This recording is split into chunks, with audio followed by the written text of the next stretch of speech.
Hello, hello, hello. Thank you for coming. Welcome to the movement. We thank you for stopping by tonight. We are the movement, a motivational organization geared to educate minds, empower, nurture, and transform. And as Annette L. Anderson so passionately says, we are a movement. That's a good roll of the neck at that. A movement. That was good, Nita. That was it. We are definitely a movement to move. We want to help you thrust into your purpose so that you can start living your best life and win. We tapped into something and it is definitely a winner's formula, and we want to share it with everybody. We want everybody to win, right, Annette? That's correct. And we are winners. It's almost like a race. I don't know what you call it, but it's like one person starts the race and they hand it off to the next person, then the next person. So what we're here to do is to hand off the winner's circle to you. Whatever you need, we're going to hand it off. If you need encouragement, empowerment, we're here to hand it off. So we're excited tonight again and hope that something be said or done to lift you up and get you to the next level. Yes, yes, yes. Yes, yes, yes. Well, tonight, we're posed with this question a lot. Which is the subtitle of our discussion tonight. Our discussion is the Hunger Games. Now, this is like, I know when we hear that title, everybody's mindset goes to the movie. Now, I'm not that kind of person. My brother is, I think my oldest brother is by far the most avid science fiction lover of anyone I've ever known. He has every book, every movie. He had a collection of science fiction books that would just like have your mind blown. And I have never been one to gravitate to a science fiction movie. Those are not my tastes. Although there are a few that I have watched from time to time that I enjoyed, or sometimes when I'm stuck in front of the television and the movie's on and you just get captivated by it. But to actually go for the type of movie like the Star Wars and even Game of Thrones, people are like, what? But I'm just not that kind. You might think the movies that I watch are silly, but it's a preference. It's just what I like. So I never really fancied those movies. However, when we started talking about this topic, it led me to go to start doing some research and reading about it and really actually being able to know the plot at least. And when I started reading about the plot, it was like very interesting because I've seen spots of different pieces of the movie with all the fighting and all of that. And it's like, oh my God, it's just too much. It's just too much. And then you have to watch the first one to really know what's going on in all of the ones to come. But for the most part, when we look at this whole thing about this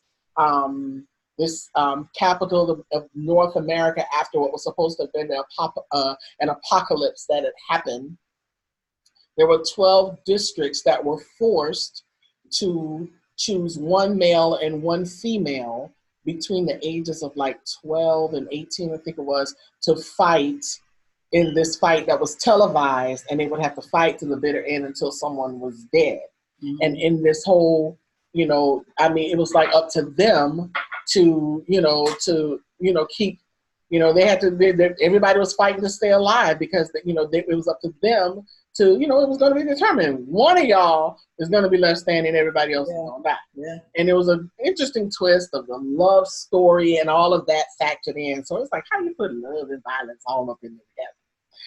However, there were so many narratives about this particular novel. It was actually started out as a novel and then became a movie. But Christian narrative discussion suggested that the release of the Hunger Games is a teachable moment for religious leaders about basic Bible principles and things that relate to our contemporary culture. So, and not only because of, teens' upbringing, but because of the responsibility, when they're talking about Jesus and Moses and David and people who were teenagers that were accepting a calling at a young age. Well, not necessarily Moses, but not because of that, but because of the responsibility that these teenagers had that they were forced to take and in overcoming obstacles. So it was a huge overcoming story in this particular novel. However, when we talked about dealing with this particular topic tonight, we're coming from a different place of hunger.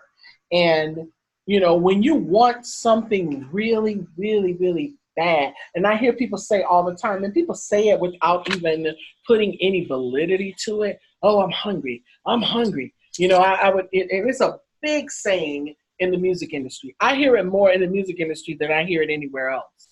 You know, it's like, you got to be hungry. You got to grind. That's another one. You have to grind. You have to go after it. You have to be hungry. I'm hungry for mine. I'm hungry for mine.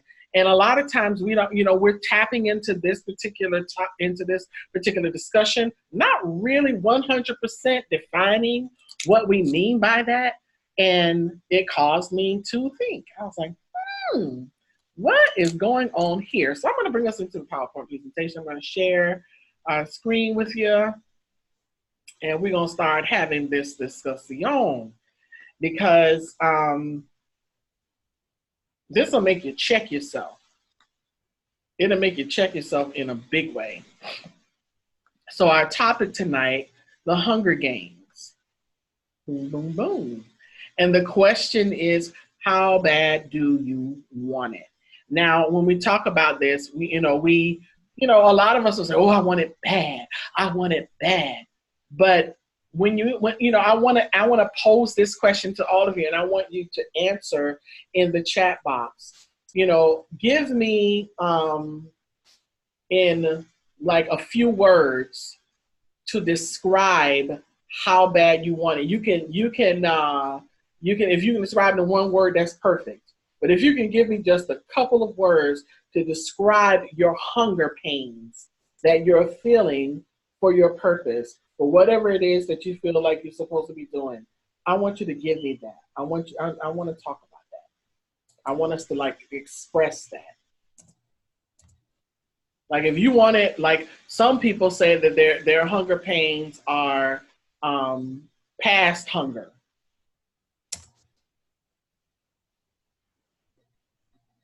Because I know me, I got my one word. And then say, I can taste it. For me, I'm starving. And the thing is, when you're really hungry in the natural, are you just gonna sit there and chill? Well, I'm hungry. Okay. Oh, I'm hungry. I'm hungry. No! You're gonna be all in the refrigerator looking. What I got? I got some hot dogs. I got some eggs, I got some chicken, I got some rice, and you start putting all of that stuff together. You're gonna start searching, you start moving, you start doing something. And then there are some times that you're so hungry. Have you ever been so hungry that you have the shakes? Oh yeah. I mean, that physical hunger when you have the shakes, and it's like you just needed something. And sometimes like a saltine cracker or a handful of peanuts or a banana, something just to calm those hunger nerves. That's that, that nervous hunger. Sometimes when a person says they're hungry and, they don't really have the hunger symptoms, they don't have the shakes, they don't have that empty stomach feeling, they don't have that stomach growling or the gases in their stomach or whatever from a physical aspect, and you'll say you're hungry, but sometimes it's not necessarily hunger that it is, it's thirst. And are you, and I'm posing that, in my first question to you tonight, and I want you to really take a minute to understand what I mean by this. Are you hungry or thirsty? Because there is a difference between the two. When you're hungry, your symptoms, everything about you, completely different. And I looked up, and this is where our little lesson is going to come from tonight. I'm starting out tonight. I'm coming out swinging early. Yes, I am. Yes, I am. I'm early, y'all. So when I looked up the word hunger, when I looked at the word in a verb tense. Intransitively, it means to feel hungry. I feel hungry, or I'm suffering, or I'm craving. I feel it. Now that's intransitive. It ain't going nowhere. It's not moving. It's staying right there. You're feeling it, but you're sitting there like. But when you are transitive with your hunger, that means to make hungry. And that got to me for a second there. I'm like, so I feel it, or do I make it? That didn't make sense to me. How do I make hunger? Then I started thinking about that thing, and I'm like, there is a big difference between being hungry and thirsty. So when I look, when I look at the word thirsty, thirsty is, when you are thirsty, of course, we talk about water. We're talking about quenching.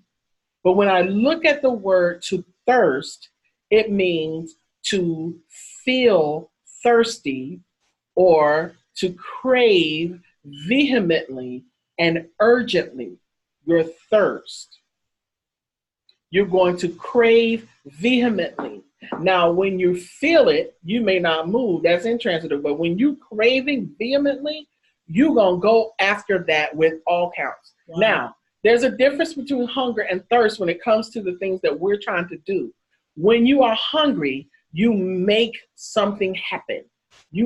No matter what, it's like you can't get past that. You have to make something happen. When you're thirsty, you're looking for something to quickly quench. And when I say a person is thirsty, they're desperate to me. With thirst comes desperation, because remember, when you thirst, when you look at the word thirst from an intransitive, it means to feel or to suffer thirst, and you crave vehemently when it's transitive. You are craving vehemently, and it's almost like urgent, that you need it like right now. But when you're hungry, you'll get past the shakes, but you really want to take the time and fix yourself something to eat. You'll cook hungry, you'll shop hungry, you'll prepare hungry, you'll do all of that stuff. But when you're thirsty, you got to get it right now. Ooh, hand me a bottle of water. Give me a bottle of water. Ooh, Lord Jesus, I got to quench my thirst. So we have to know and understand the difference. I don't want my hunger to become thirst for my purpose. I don't want something that's quick and right now. I want to take the time and prepare. Because when I'm hungry, when you're hungry, you know what you're doing. When you're hungry, you take time and you prepare. You look at all of the seasonings and all of the ingredients and all of that. When you're hungry for something, you're going to plan, you're going to prepare, you're going to start working towards that. But when you're thirsty for something, you're looking for the quick dollar. You want the hookup. You want somebody to open the door for you. You don't want to do the work. There's a big difference. You got to know what you're doing. And when I know what I'm doing, because I know and I understand the process of my purpose, it makes the path so much clearer. But the question is, are you really hungry, or are you just sitting there feeling the hunger pains intransitively? Because a lot of times we see it and we know it and we're preparing, we want it, but we're sitting and feeling. Guilty. You're sitting and feeling, and you're not necessarily getting up and going and starting to prepare. You got to know what you're doing. The other thing is you got to love what you're doing. Yeah, that's the key. Mm-hmm. When you know it and when you love it, then things will happen.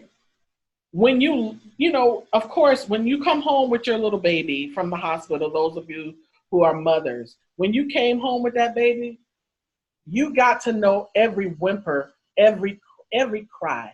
If that baby burped, you knew, oh, that's a so-and-so burp. Whatever cry, oh, that's a cry of distress. Oh, that's a hunger cry. Oh, that means he wet.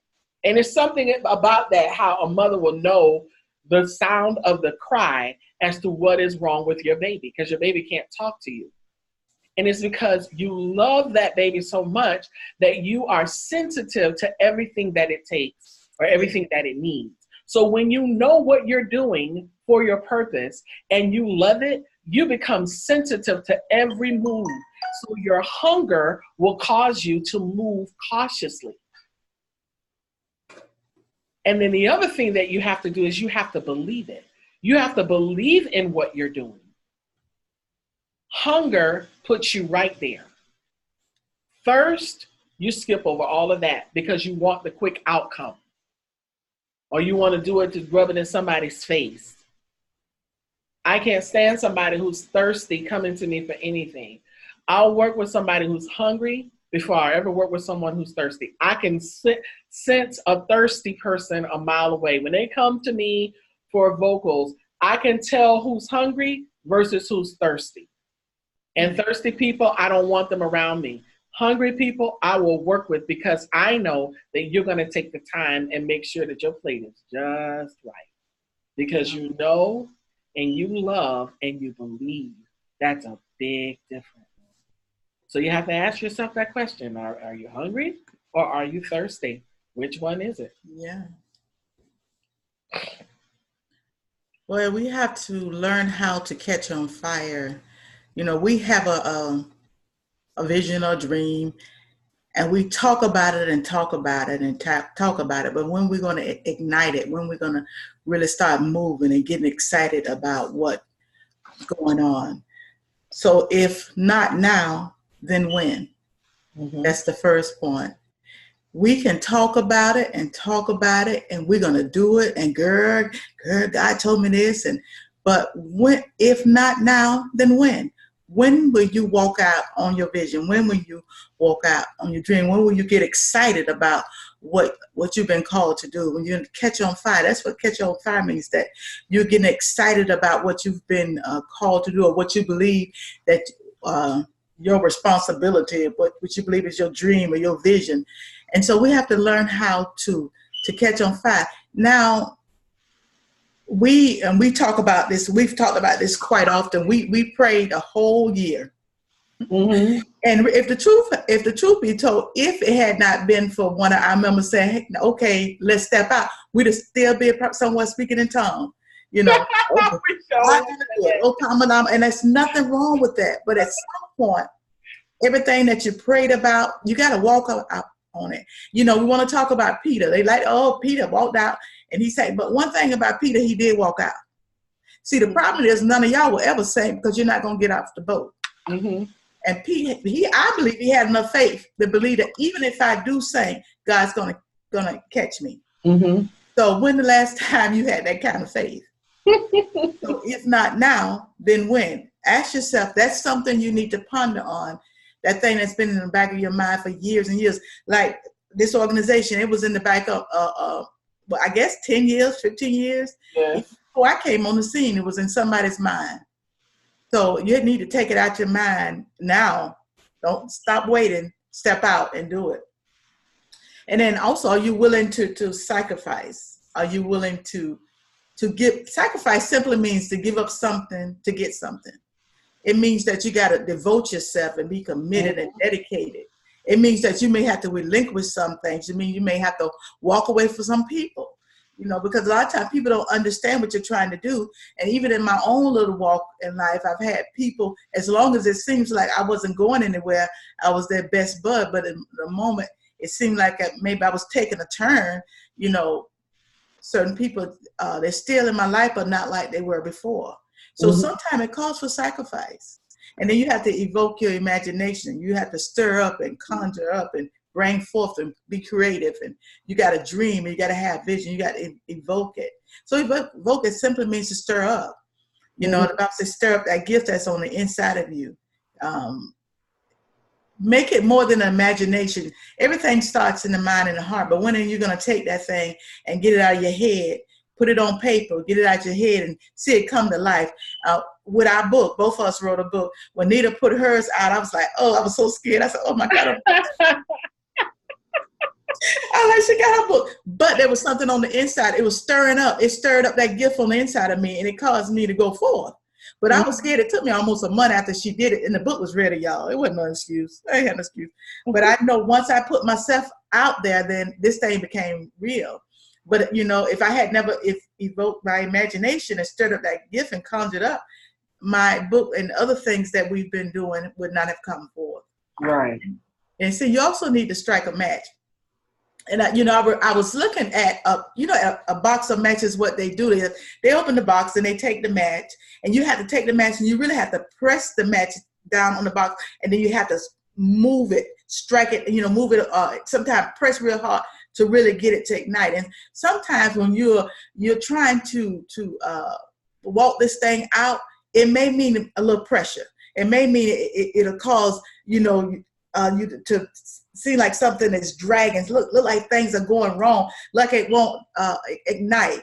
It look like the more you do, the more it seems like it's not coming to pass. Mm-hmm. Process. So it may be difficult sometimes, but I guarantee if you like that box of match and you keep pressing and dragging, eventually it's going to catch fire. Mm-hmm. So that's what you need to do is catch on fire. Strike that match, get going, move to the next level. So you need to stay hungry and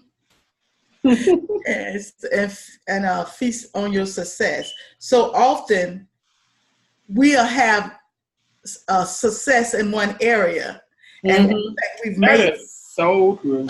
We think we've made it, but I use my success as a springboard to my next victory. Because baby girl, you ain't made it. That was my success.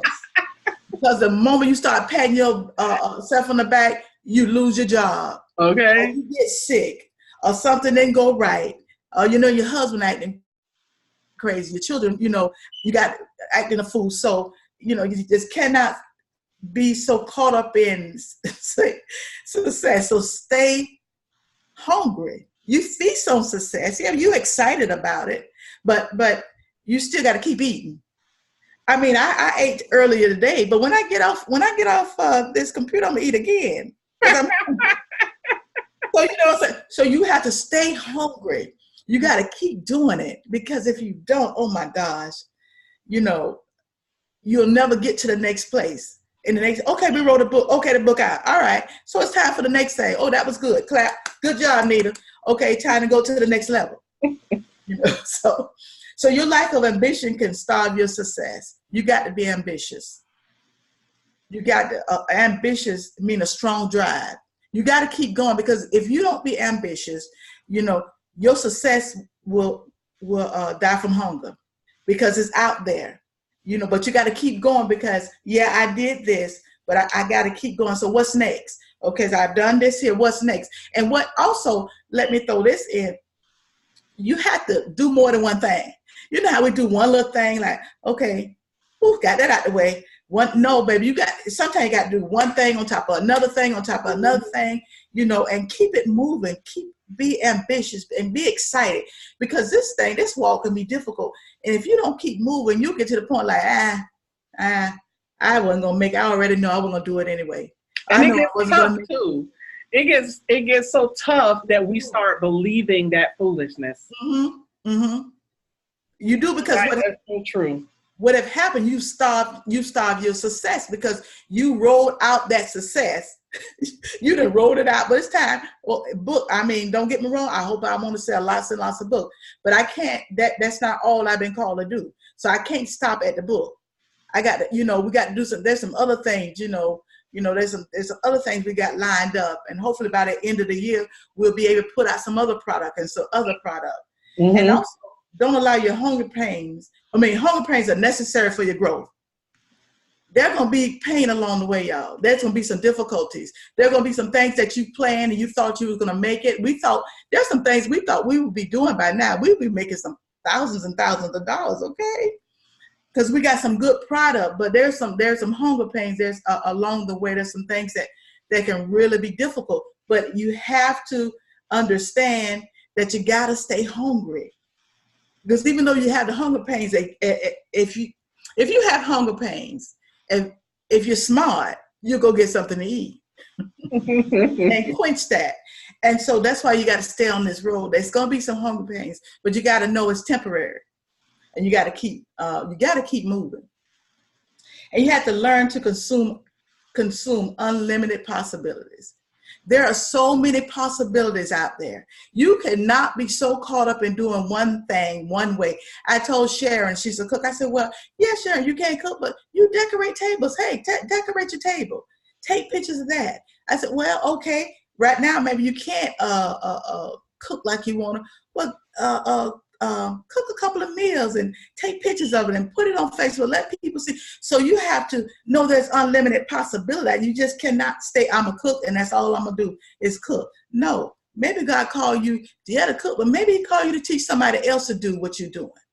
You know, maybe he taught you, maybe he wants you to teach other people how to decorate a table and how to make food pretty. Because one thing about food, I like to eat, but I like my food pretty. If you just slop my food on a plate, I don't want to eat that. I don't care if it do taste good.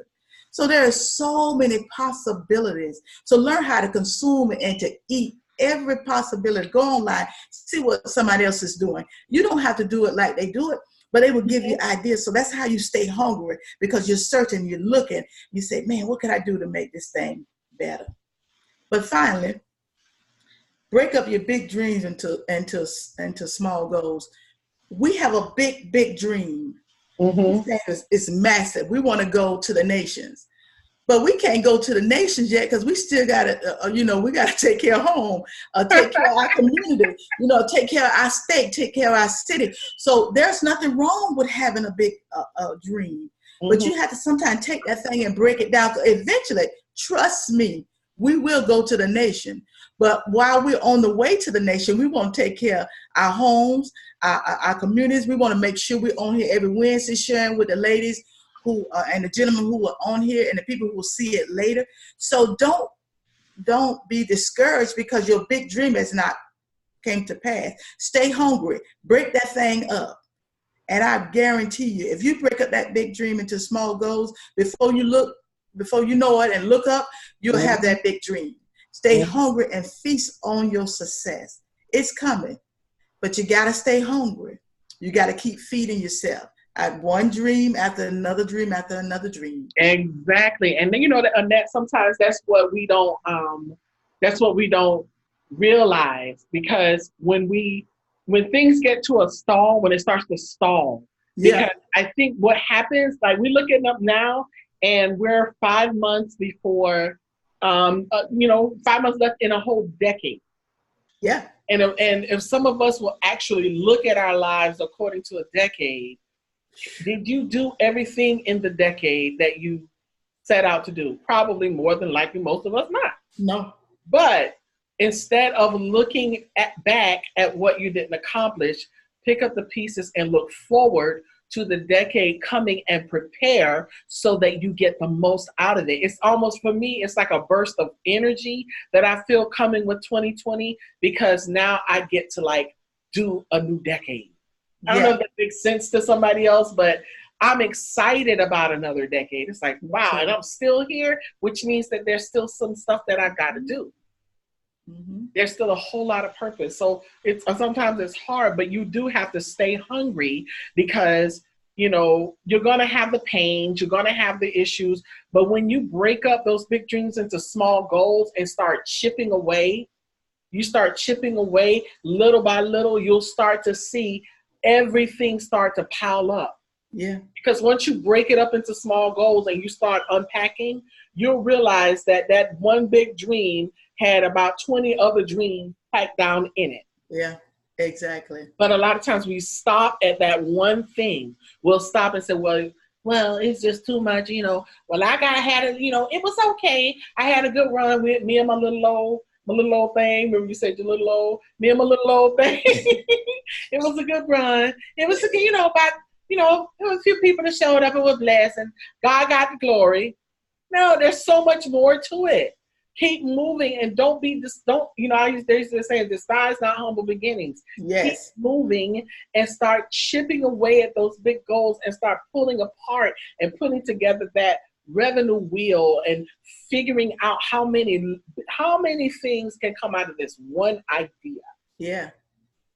And it's tough. Let me tell you, I have struggles, and I tell y'all all the time. I get on here every Wednesday and I tell you, boy, it was a struggle today. I bet y'all said, boy, when is Anita not going to struggle? I have many struggles, and it is tough when you're dealing with life and other issues and bills and health and all this other stuff, and then you have to deal with the dream, and it compiles and things, before you know it, you snowball into a frenzy. So I understand that. But when you really, really, really want it, there are certain things that will not let you rest.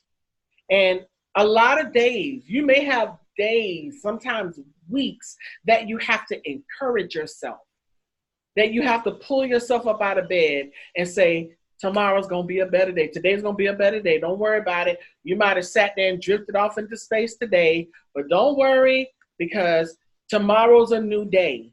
Tomorrow's a better day. Yeah. Stacy said, God's humbling beginnings is his grace towards us, preparing us for what's coming with the few. Yes, let me tell you, it's something. When we start looking at our humble beginnings and we start seeing the struggle, if we had seen it beforehand, we probably wouldn't even do it, Stacy. Yeah. We probably wouldn't even walk into it. But when you are faithful over the little bit and you do what you can do in the midst of the storm and the struggle that you have right now, when that storm is over, oh my goodness, let me tell you. And I just believe it. Call me a fool, but I get up every day believing. I don't care how bad it looks. I get up every day believing. And it's like, And sometimes, some people would say to me about certain dreams, why do you still try? Because I want it really bad. And when you want it and nothing will stop you from trying to get it, then you will constantly go through this process here. When you want it really bad, you'll be mindful of who's at the feast. What does she mean by that? What in the world does this mean at the feast? Who's at the feast? Storms are temporary, and that's true. When you want it, you'll be mindful of who's at the feast, because you know what? We always we sometimes we give our enemies and our haters and stuff a little too much credit, and we always give the devil so much credit. Like, oh my God, yeah, the devil is after me. The devil there. And my enemies and my haters. People don't want me to be successful. Who? Sometimes somebody didn't even say that to you. But you just didn't, because that's your go-to. I'm telling you stuff. Listen, I've lived this stuff. We have these go-tos. Well, the haters, they don't want to see you make it. They don't want to see you make it. Okay, you need to have that conversation in the mirror, because 9 times out of 10, nobody really said anything or did anything. But you just start that that's going to get you a shout. Oh, the devil don't want you to, he don't want you to be successful. The haters don't want, amen. You get a little amen corner.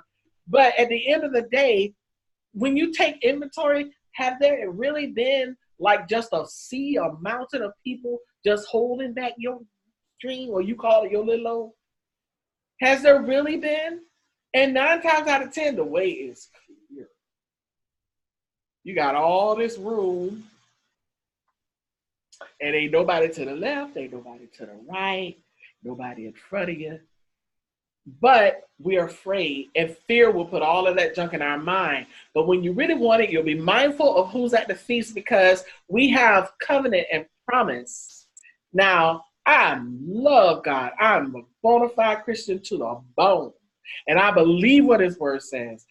He says that he will prepare a table before me in the presence of my enemies, which means that I don't have to invite them. They already see it. So who's feasting with me? The people who are supposed to be around me. I'm not going to make no announcement for my enemies and for my haters. Oh, they don't want you to be successful. You're just giving them the clarion call. Come on over here. Dream over here. Come, dream sabotager. Hello out there. So I want us to be mindful of who's at the feast. And don't invite the enemy. Don't invite the fools. They're already going to see. Set the table and be happy. Sit at the table. It's already prepared before you in the presence of all of them. They see. And but if they don't see it today, they gon' see. So when you want it, you'll be mindful of who's at the feast and not mindful of all the fools you're trying to invite to come and kill your dream. No. The other thing is when you want it bad enough. Oh, let me go back here. Because a lot of times we'll do that as a decoy, because fear of the unknown will make you conjure up all kinds of foolishness. You don't know what's out there, so you just dreaming up devils and spirits. I know somebody around the corner. I know somebody around the corner. Watch the next corner.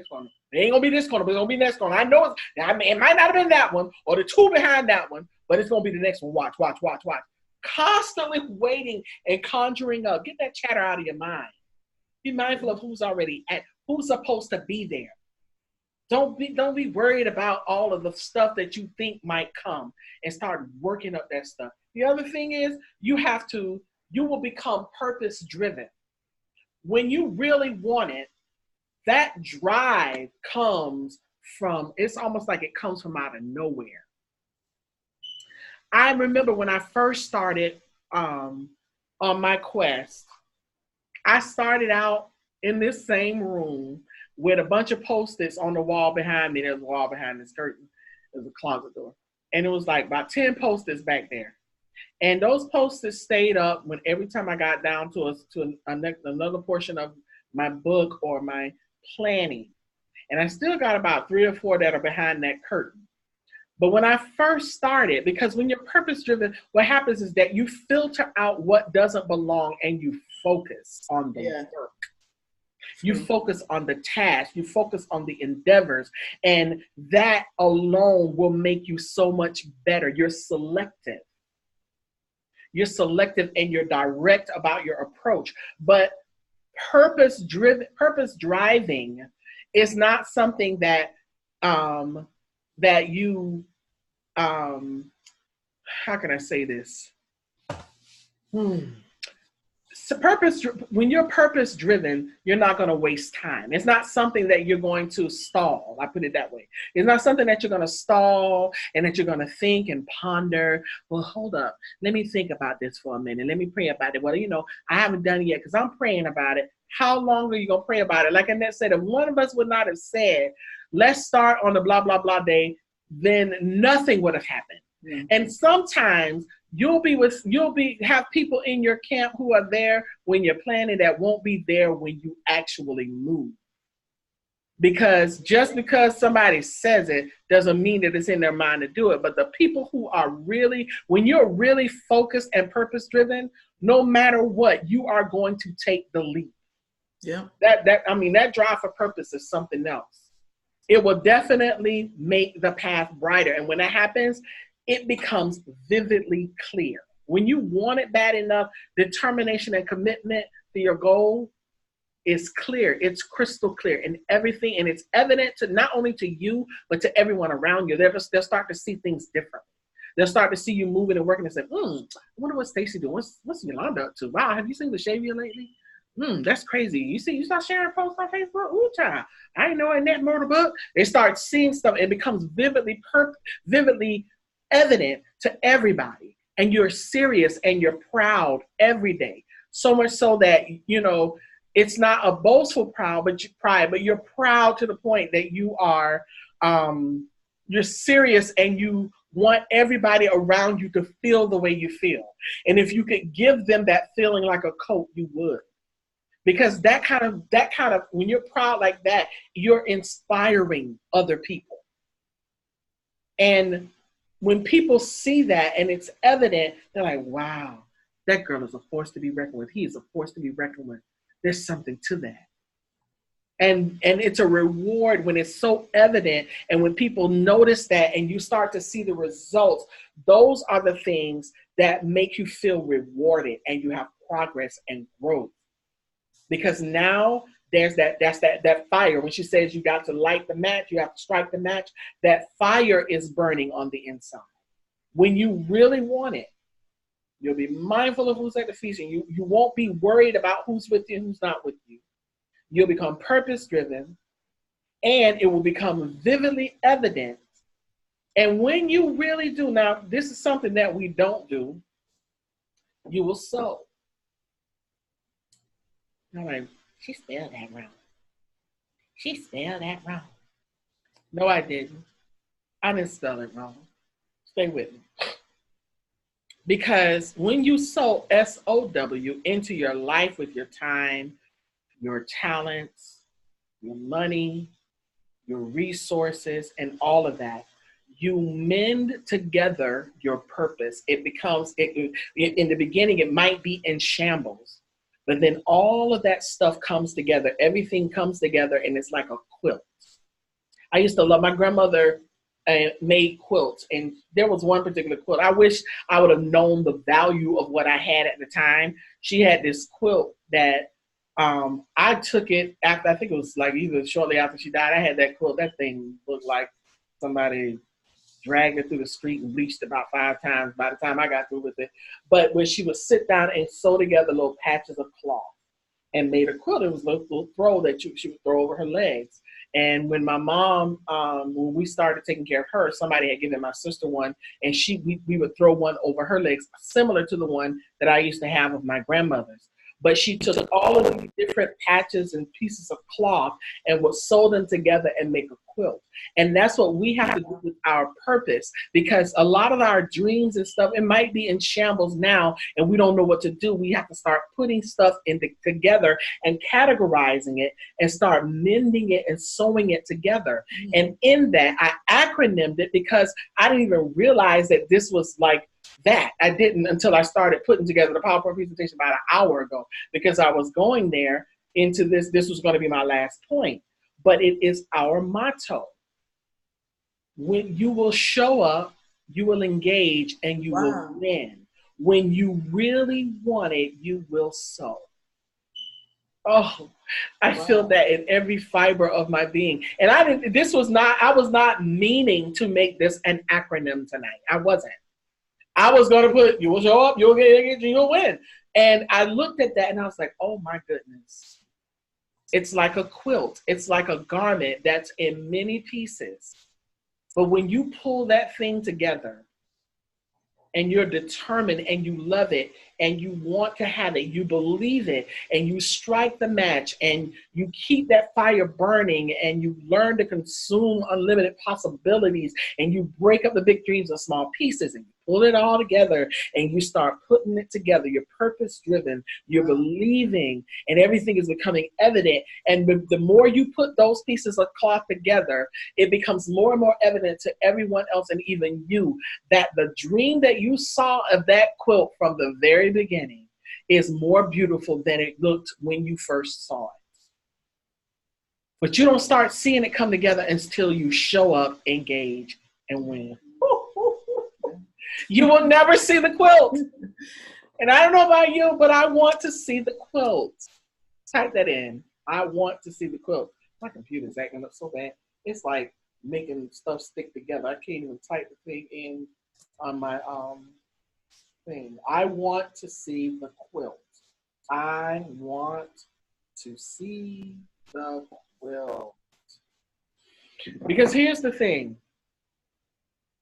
A lot of us, when we look at our dreams, and I want you to take a minute. I'm gonna come out of this. I want you to take a minute because we're gonna chat. Y'all won't talk to us, like you won't come out of the from behind the phones and from behind the pictures. But we're gonna talk. We're gonna talk for a second. For those of you who are really tuned in.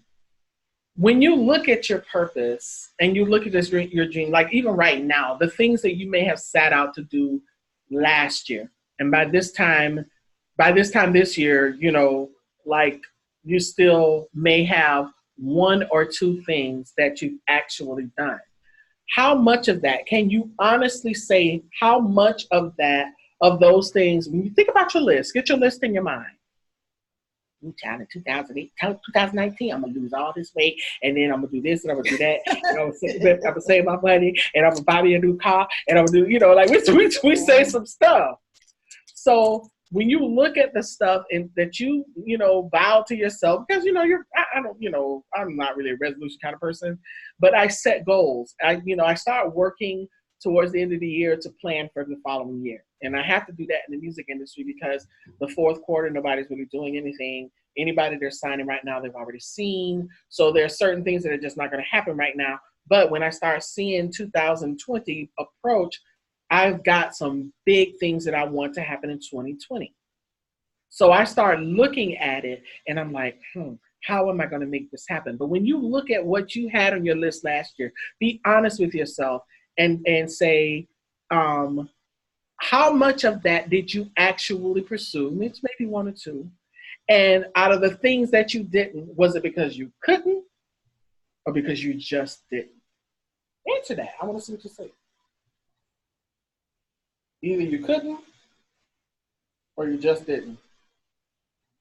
Some of it, I probably couldn't, but most of it, I just didn't. A lot of it, my I just didn't list far outweighs my I couldn't list. Am I the only one? Am I the only one? Sharon, Yolanda, Lashavia? Or y'all got all y'all goals? Stacy, unknown caller, Carrie? Y'all got all y'all goals? Because I didn't. I'm doing it, guys. You all will see the fruit soon. Great. And that's amazing. And I'm happy. But didn't for the most part. That was me. That's me too, Yolanda. I just didn't for the most part. Now, a lot of it I did. There's a whole lot. Releasing that book and then finally, I want to put up a little shouting video, finally finishing my printed work so that I can start moving on to getting it published. Finishing and releasing the ebook was a milestone, and that and I were up all times of night. Mm-hmm. Oh, Lord, we would call each other, you still writing? Oh, God, I'm still writing. And you would have thought we were writing like a 12,000 page something. We're just doing the ebook. And we weren't even like really on the book. I was on my book and I jumped off the book and jumped on the ebook. The book was far more of a task than the ebook. But for some reason, it was the hardest thing to do. Why? Oh, because we knew that there was a deadline that had already been set to actually complete it, even though we did not release them right away. But with the publisher, we had a deadline. You can't hold them up because you're just sitting down. Well, I decided not to write for about 3 months. No, you got to finish that because they got jobs to do and they got to move on. So if you want this done and you'd have already paid your money, you got to finish it. And we have no choice. No. So we were pushed against the wall like we had to. And trust me, it was scurrying. And it was hard. And I believe it was more so, not necessarily because it was hard to write, because it wasn't. It was hard to complete because that meant once we got that out, everything else had to happen. It's going to have to happen. There is no way you can go that far in that walking it out without releasing the next one and the next one. Yeah. Because now you have opened the door. So sometimes we'll hold ourselves back. And I believe that happens with our dreams, that we saw some stuff and we're like, oh, no. Oh, God, the work. I'm just going to stay on my job and I'm going to wait for my retirement. And by the time I turn 62 and I can get my other check and that check, I can pay my mortgage. Oh, yeah, I'm going to be all right. I'm going to be all right between that and that. And if I need to work a part-time job, I could probably work somewhere like Publix or something, they give old people jobs. I'm just going to stay right there. I'm not going to step out the box. A lot of us do that, especially those of us who done crossed over the 50 mark. We're like, oh, Lord, it's too late. I've just come to the conclusion. The devil is a liar. I'm not that one. I'm trying to do more now than I did in my 30s and 40s because you know what? I sat there waiting for some mystical, magical moment to happen on a lot of things. And I was determined I wasn't going to let that happen now. And even though I missed a lot of stuff this year, I don't know if that happened to you, Annette. If you missed without a doubt last year to this year, and it's like, but you know what? It doesn't discourage me. Does that register with you like that? Yeah, because even though we missed some, but we gained a lot. Mm-hmm. There was a lot gained. There was a lot of wisdom gained too, because everything is not always tangible. Some lessons was learned. How do I flow from here? What do I do different? I don't want to take this into 2020. Mm-hmm. So, those are lessons. We learned some lessons. I sure learned some. Oh, God. I learned some lessons. you know. Oh, Lord, have mercy. What am I going to do with this? Yeah. But But you I know what? thought it was more than I thought I would. Listen, the thing is, now that I see it more clearly, a lot of it makes sense as to why some days it's like a complete blank slate. I don't know what to do or where to start. And it's because there's so much that has to be done. And if I would learn to, and I'm gonna break that down too. If I would learn to break up the big dream into small goals, that means I need to pull out that revenue wheel and all of the other stuff. Oh, I can't wait to release this. I know it. Because it's some stuff in that masterclass that is really going to help. Yeah, yeah. Because that, the monetary means chart, those are the things that help you figure out what's inside the dream. Mm-hmm. What's inside it. There's a whole lot to unpack. But we'll see that big old dream and we'll try to go for it as if we can just step out of the now into then. Mm-hmm. And it's not going to happen that way. And when we start getting knocked down on the way, then it's like, oh God, it's just over. And we give up. But the devil is a liar. I want you guys to be encouraged, because when you want it bad enough, you can have it. It's, you're going to have those pains. And in the regular movie, The Hunger Games, they had to fight. I'm determined I'm going to be the last one standing up in this here. Now, I'm not fighting people in my own camp, because I know that we wrestle not against the flesh and blood, but against principalities and powers. We wrestled against some other stuff. Now, I ain't inviting them to the fight, but I know that eventually, like Annette say, you're going to have the hunger pains, and you're going to have those issues. But as far as this Hunger Game is concerned, I want it so bad, they better be careful with me. Don't come for me. You know what, Anita, in the Hunger Games, one thing she, along the way, some kind of way, she always had some help. Right when she thought she was at the end of her rope, somebody came along. And she wasn't necessarily the strongest or the one. No, she wasn't. She was the one that had the marks against her. Mm-hmm. Everything that you would think. That's right. But everybody else was prepared and equipped and in shape and whatever, it takes to do it.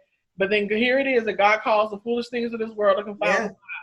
And we think and look at ourselves. I'm old. I'm too this. I'm too that. I'm too broke. I'm too blah blah.